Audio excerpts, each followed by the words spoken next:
I have a language called folders. When we have an empty folder, it has nothing but other empty folders inside of it. It just looks like junk. It's stuff that it doesn't have any reason to exist. So it's like, well, okay, well, what if I made my language entirely out of this? So essentially, what happens is uh, a command folder, whatever the first folder is alphabetically, the number of folders within that determine what command it is.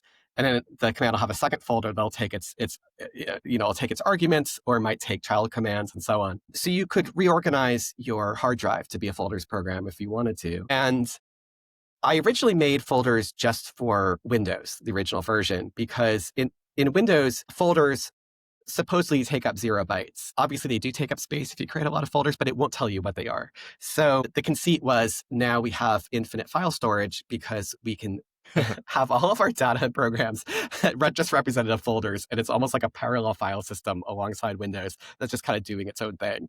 That's fantastic. And then someone wrote a Python interpreter for folders at some point, and that got some attention and so on.